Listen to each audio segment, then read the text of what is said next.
Well, I have something here that I think is unbelievable. The more I think about it, it's not that surprising, but it really is unbelievable. With a dear friend of mine, a great patriot, Dr. Michael Ledeem, he's the Freedom Scholar at the Foundation of Defense for Democracies. Mike, how are you, my friend? I'm aging gracefully. How are you? Well, I hope I am too. Yeah. And by the way, folks, Michael and I became particularly friendly when I was in the hospital with bypass surgery and he had major back surgery. So it's like two old men in a nursing home talking to each other on the phone. But Michael Ledeem, you've got a long pedigree and expertise in foreign policy, particularly the Middle East, particularly Iran. You have a breaking bit of information and news for my audience, and I'd like you to present it because this puts things in perspective. Go right ahead.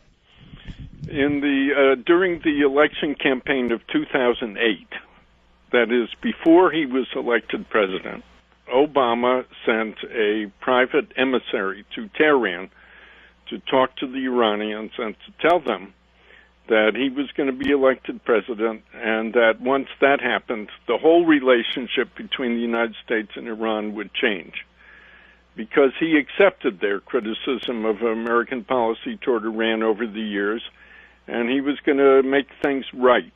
He was going to work with them. There was going to be a whole new relationship and so on. And that emissary was a distinguished man, Ambassador Bill Miller, who had been ambassador to Ukraine and earlier in his diplomatic career had served in Tehran. So he spoke Farsi.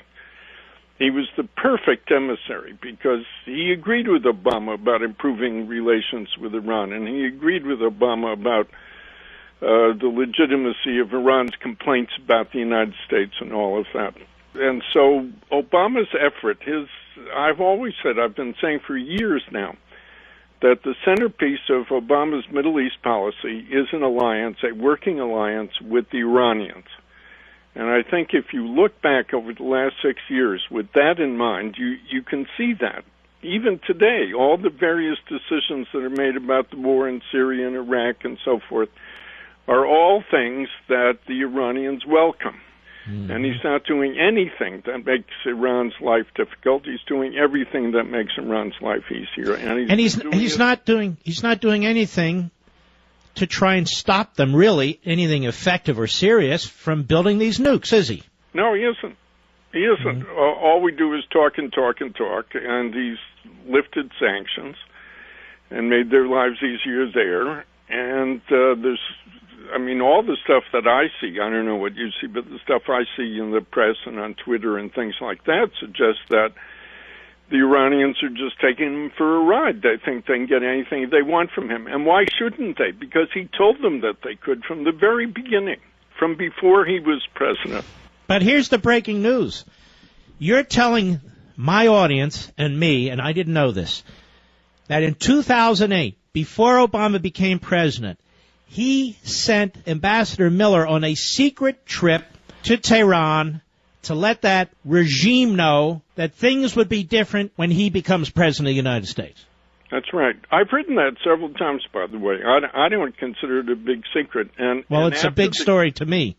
Well, yeah. It is a big story. I think it's an important story because it shows how far back it goes and how clear Obama's intentions have been. All right, let me ask you this. Was the Bush administration aware of this at the time? I don't know. I was told that during the campaign, and I called Bill Miller, who lives in Washington and is an extremely nice and affable person, and said, I've been told the story. And did he speak to you in English or Farsi, may I ask? He spoke to me in English. All right. And he said, yes, it's true. And he was hoping to get some good job in the Obama administration, which he didn't. Mm-hmm. By the way, not that I don't really follow this. Is he still with us on this earth, or has he moved on to another place? Yeah. All right, so the fact of the matter is, this, to me, you may have written about it. I certainly didn't read it. This is remarkable to me. So this explains a lot. Like today, the administration is in a full-scale attack on Israel, which apparently is not allowed to build any settlements for its people. It's the only country on the face of the earth that's not allowed to. And they just trashed the hell out of them today while they're playing footsie with Iran. Am I correct? You're correct. Mm-hmm. All right, Michael Ledeem, thank you for this information. I appreciate it.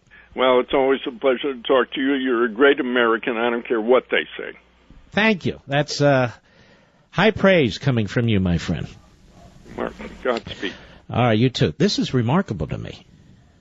This is remarkable. This puts... I mean, we didn't really need to know this, but this certainly underscores it and puts an exclamation mark behind it. Here's the big story.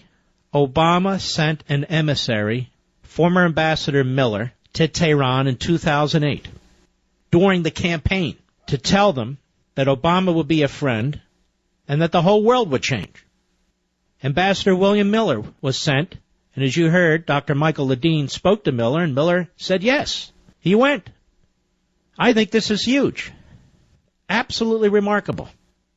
And today, ladies and gentlemen, we've got the head cutters in the Middle East, the Islamo-Nazi subhuman cockroaches, raping, murdering, butchering, torturing, genocidal maniacs.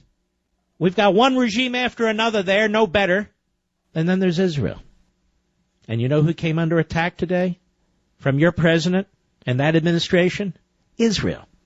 Because apparently Israel has to be frozen in place. Apparently Israel can't build communities for its people. Apparently Israel must live within the confines of existing United States left-wing stated boundaries, not its actual boundaries. I want you to listen to this. Well, where is it here? This idiot Josh, not Ernest, at the White House briefing today. This also went on at the State Department. All the little children they put out there. With their talking points and we're doing everything. Anyway, those people. I want you to listen to this. Cut 4, go. Well, Jim, I can tell you that the United States is deeply concerned by reports that the Israeli government has moved forward with the planning process in the sensitive area, or in a sensitive area of East Jerusalem. Stop. So you see, ladies and gentlemen, this is how it works. Jerusalem is the birthplace of Judaism. Bethlehem is the birthplace of Christianity. But apparently they belong to the Palestinians. Who knew?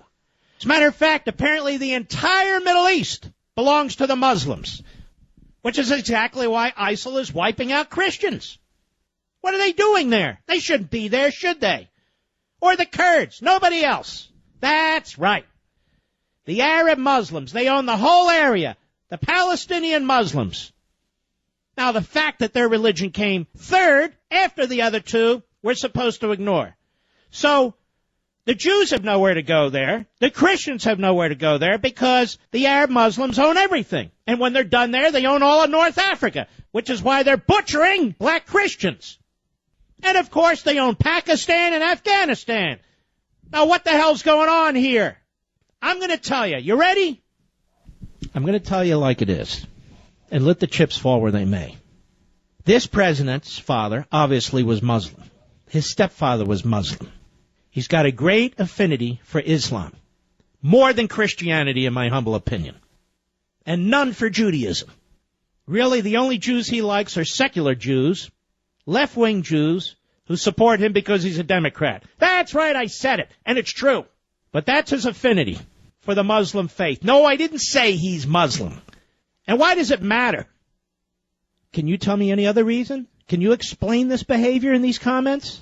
Can you explain any of it otherwise? No, you can't. His wrath is for the Jewish state. His silence is for the Christian faith. His defense is for Islam. Whenever there's massive terrorism and genocidal attacks by people who claim to do so on behalf of Islam, legitimate or not, it's not the point. Obama comes to the defense of Islam. When does he come to the defense of Christianity? When does he come to the defense of Judaism? Never, never, and never again. I know the truth hurts, but it's the truth. By the way, whatever happened to Medvedev? You know, Putin's, may I say, no, I better not say that. Whatever happened to that guy? You know, one of Obama's other buddies before the election, remember? I got to get through this election, then, you know, then tell Vladimir, then we can do stuff. Or backdooring to Iran. Look at Obama's friends. Yeah. You go ahead with those centrifuges. We'll control the Jews in Israel. Yeah. Settlements. Yeah. We know that's the cause for all the problems. ISIS and Al-Qaeda and the Muslim Brotherhood. And that's the other one. Egypt.